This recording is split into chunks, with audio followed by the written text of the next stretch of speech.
Hey guys, welcome back to another episode of It's Expensive But Is It Good? And for newcomers, welcome to the channel. Today we take a full look at a game that's gotten quite expensive over the years, Wild Guns.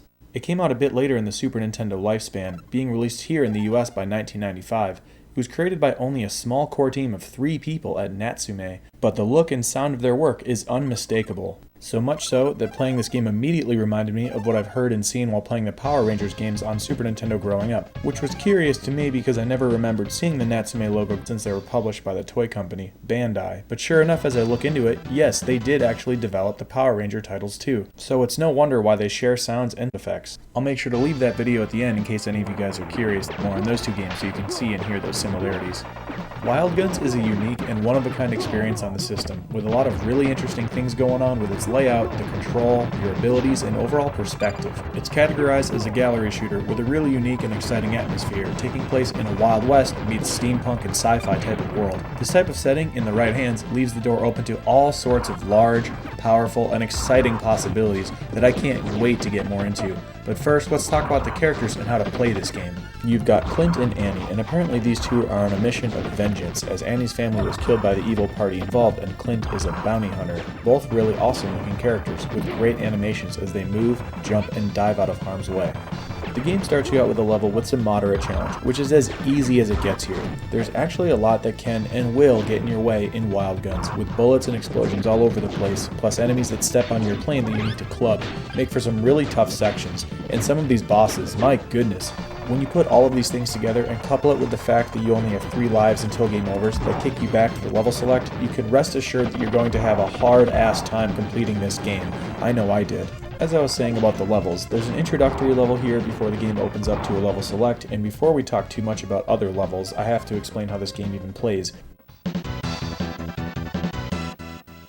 You use your D-pad to move the cursor and your character at the same time, which takes some getting used to, but if you're holding Y to shoot, only the cursor will move. You might think that a shoulder button could be used to keep you in place while you move your cursor around, but there's not. Often you have to keep that in mind. You better make sure you're shooting before the crosshairs are over what you want to shoot, just so you don't walk into harm's way.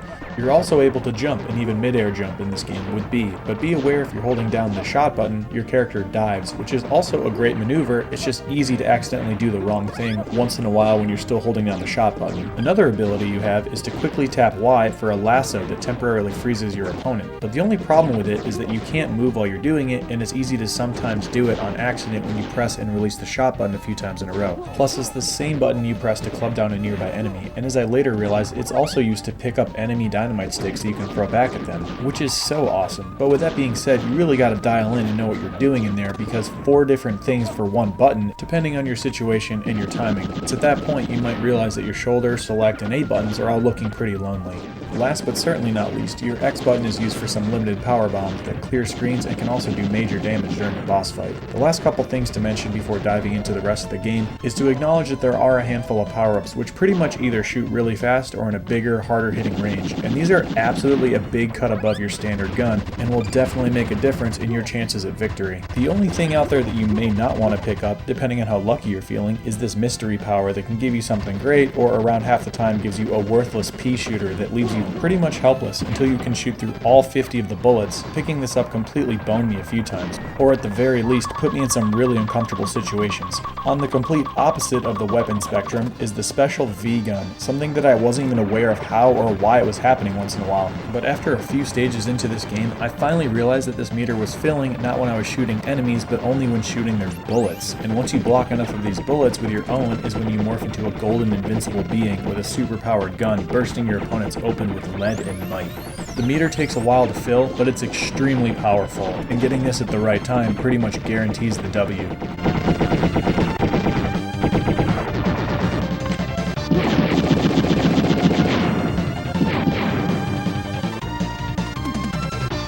Aside from gameplay being really unique, the way a level progresses is also, with there being a timer going for many of the screens, which lets you know how long the onslaught of enemies is going to last. Once the timer runs out, you encounter a bigger fight that you must finish before moving on to the next section, and each stage is comprised of 3 sections for the most part, all of which end with a gigantic, dangerous, intimidating, screen-filling, and monstrous boss fight that will have you clench through the entirety of it.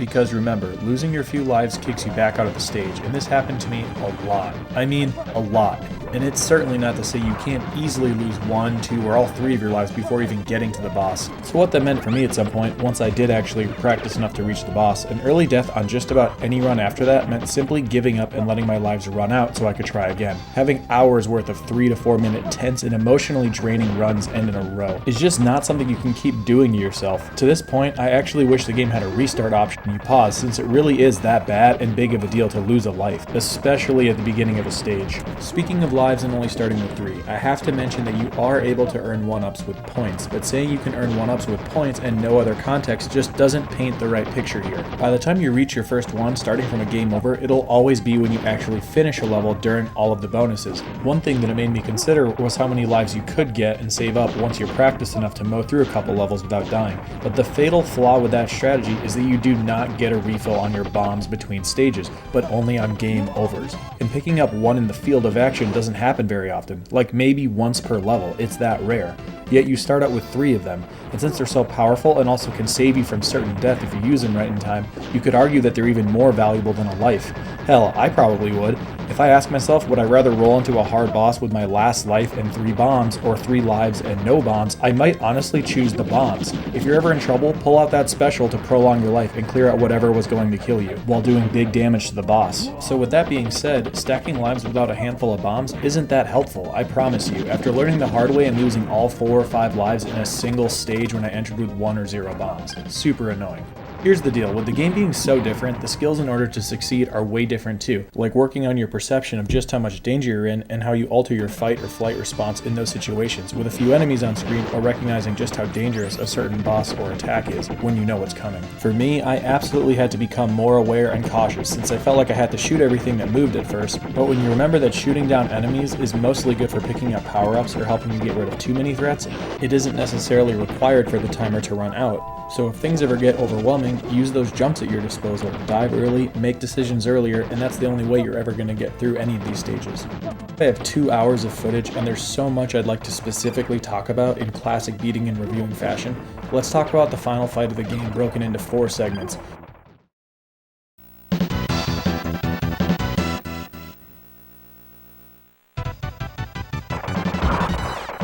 It's pretty damn tough getting here. There's absolutely no mistaking it, and I could see how wild guns would stomp kids senselessly in the rental stores. Even reviewers at the time noted the difficulty. Things start out with a double mini-boss appearance, which is straight up horrendous if you're trying to fight them in the middle. It simply won't work out very well. Luckily, they're actually assigned or programmed to segments of the screen, so if you immediately head over to the side, it's kind of like you're only fighting one of them, since the other one can't really reach you. And the thing to know about these guys is that they either put a few slower bullets out with 2 guns, or if you see them drop to 1 turret, that's an immediate clip of bullets across the ground. Still, you do have to move and jump quite a bit, and accidentally not letting go of Y before you jump can have you diving out into danger, which can and will happen more often than you like to realize. Using that info is how you can go about anticipating and finding rhythm to take down one of these guys before safely shooting down the other in a corner that they can't really get to.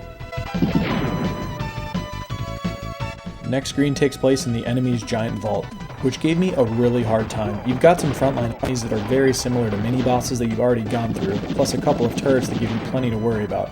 I got my ass kicked here a lot, and it takes a while and a lot of deaths to realize that the middle of the screen is actually where you're the safest. Anywhere outside of the dead center is subject to a lot more quick lower bullet flurries. Plus, another crazy realization that took me a while was the further you move from the turrets, the more often they actually shoot a super quick bullet your way. Not being able to consistently get through only the second section without losing a life or 2 or depleting my bombs was a huge problem, and without recognizing where to stand, I never would have stood a chance. They repeat another mini-boss that we've seen before, but while playing through, I get the sense that some mini-bosses, despite looking the same, they've definitely gotten a bit harder, like shooting more often and taking more damage to die. Combine that with spawning assistant enemies at the same time, definitely need to be in the right spot and decisive in order to get through here without depleting your resources.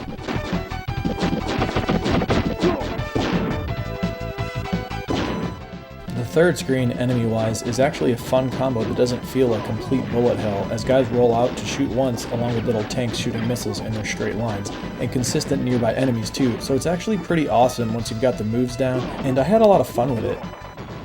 The boss, though, is an interesting but very dangerous one, where the giant turret will actually quickly shoot a circle around you while one of these super annoying little aircraft things is there for assistance shooting right at you, so you get trapped in all of that mess. but the easiest way out of all of this is to shoot down the bullets of the turret so you can get your super-powered V-gun and put down both of them safely. Sure, if you could manage to get the special on the final screen, that would be great, but I simply always reached my special meter on the screen out of necessity, otherwise I couldn't make it beyond this with enough lives or resources to stand a chance. On the last screen, we finally encounter the guy that's behind all of this madness, and he is freaking tough. You'll notice that guns are on the left and right of us, so that means we don't really want to go over there, and destroying them isn't really worth it since they come back after a little bit anyway. So you really want to stay in the middle and focus on this guy and his attacks. He sometimes posts up for quick shots at your feet. He also has a very slight animation to indicate that a bomb is coming from overhead, and these explode on impact, shooting across the floor in both directions, so you've got to be ready to jump when this guy squares up to attack. Something really amazing about this fight is that he actually comes out onto your plane and you need to club him back to his. I mean, that's awesome. What else can you even say about that? The other issues that you'll have are the enemies constantly running on and off screen, so you need to be thinking a step ahead in order to get enough shots in, and better be practiced with moving your cursor around with accuracy to get the most out of your openings.